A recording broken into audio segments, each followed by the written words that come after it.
اکثر pod cost میں سوال بہت سخت ہوتے ہیں، تنقیدی بھی ہوتی ہیں، لیکن آج کی ویڈیو میں ڈاکٹر عبدالباسط صاحب نے بہت زبردست سوال کیا انجینئر محمد علی مرزا صاحب سے، جس میں کوئی تنقید نہیں تھی، کوئی اعتراض نہیں اٹھایا۔ انہوں نے بہت سادہ سے سوالات رکھے تھے انجینئر محمد علی مرزا صاحب کے سامنے۔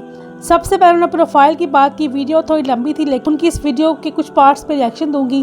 ان کو جو پہلا پارٹ تھا انہوں نے پروفائل کے بارے میں ذکر کیا، چلیے اس پہ ریاکشن دیتے ہیں۔ کی حیثیت سے جب ہم آپ کو سن رہے ہوتے ہیں تو جو لوگ آپ کو چاہتے ہیں ان کے ذہنوں میں بھی بہت سے سوال آ رہے ہوتے ہیں، وہ دراصل میں آج لکھ کے لایا ہوں۔ تو آغاز میں چاہتا ہوں کہ ہم کریں آپ کی جو پروفائل ہے، آپ کس شہر میں پیدا ہوئے، کہاں تعلیم حاصل کی، اور اس سفر تک آنے تک کہاں وقت گزرا آپ کا، اور یہ جو آپ انجینئر ہیں یہ کس شعبے کے انجینئر ہیں؟ دیکھیں مجھے ویسے ان سوالات سے کوئی دلچسپی نہیں ہے، میں آپ کا دل رکھنے کے لیے لوگ بہت سے چاہتے ہیں، میں جواب دے دیتا ہوں۔ میرا یعنی زیادہ تو اسی طرف رجحان ہوتا ہے کہ لوگ قرآن و سنت کی بات پوچھیں۔ بہرحال میں آپ کو بتا دیتا ہوں، میں نے میکینیکل انجینئرنگ کی ہوئی ہے UET ٹیکسلا سے 1995 سے۔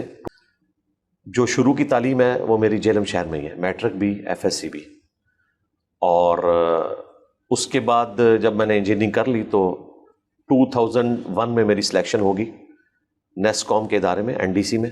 15.5 سال، کافی ٹائم، 15.5 سال میں نے وہاں سروس کی اور اس کے بعد ریٹائرمنٹ لے لی۔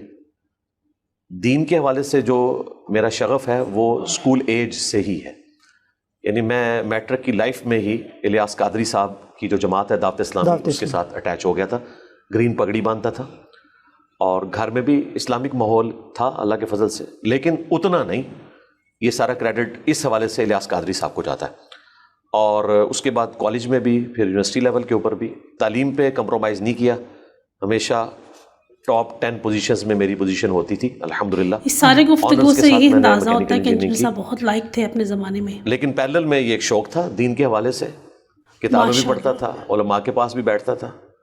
جب میں انجینئرنگ یونیورسٹی سے فارغ ہوا تو اس کے بعد پھر میں نے احادیث کی کتابیں بھی پڑھنا شروع کی، اور پھر 2007-8 میں میں نے قرآن پاک کو سب سے بڑے استاد کے بغیر پڑھا، اور پھر کئی ایک استاد میری زندگی میں آتے چلے گئے، جن میں ٹاپ آف لسٹ میں الیاس قادری صاحب کے بعد غلام مسعود سعیدی صاحب کو سمجھتا ہوں، اس کے بعد ڈاکٹر اسرار صاحب کو، پھر شیخ زبیر علی زئی کو، اور سب سے بڑے جو استاد وہ مولانا اسحاق صاحب رحمہ اللہ۔ بیچ میں آپ ایک چھوٹا پورشن پیر نصیر الدین نصیر صاحب کے لیے بھی رکھ سکتے ہیں، جی، ان کی کتابوں سے بھی استفادہ کیا، اور ان سارے استادوں سے میری ملاقات بھی ثابت ہے الحمدللہ، جو وہ محدثین کی ٹرم میں کہا جاتا ہے نا، راوی سے ملاقات بھی ثابت۔ اچھا، مجھے نہیں پتا تھا کہ 2010 ان سارے بزرگوں سے استفادہ کیا، اور بھی کئی علماء سے کیا، لیکن یہ ٹاپ آف لسٹ 5 لوگ ہیں، اللہ تعالیٰ ان کو جزائے خیر دے۔ اس کے بعد کتابیں پڑھنے کا شوق تھا، اللہ تعالیٰ نے ایک صلاحیت دی تھی، انجینئر ہونے کے ناطے میں کمپیریٹیو اسٹڈی اچھے طریقے سے کر لیتا تھا۔ بالکل ہی ایسے ہی ہے، پھر اللہ تعالیٰ نے حالات و واقعات ایسے دیے کہ YouTube کا بوم آ گیا 2010-11 میں، اور حادثاتی طور پہ ایک چینل کسی اسٹوڈنٹ نے بنا دیا۔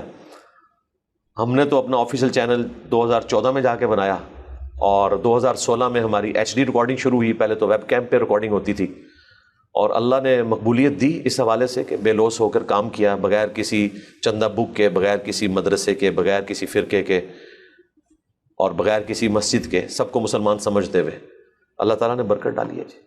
تو ناظرین، اوورآل مجھے تو یہ پوڈ کاسٹ کا پہلا حصہ بہت اچھا لگا، خاص طور پر انجینئر محمد علی مرزا صاحب کی یہ بات بہت پسند آئی کہ انہوں نے لمبا چوڑا تعارف نہیں کروایا، بس سیدھی بات کی کہ میرا کام کیا ہے، اللہ کا پیغام لوگوں تک پہنچانا، اور اپنے بارے میں بتایا انہوں نے۔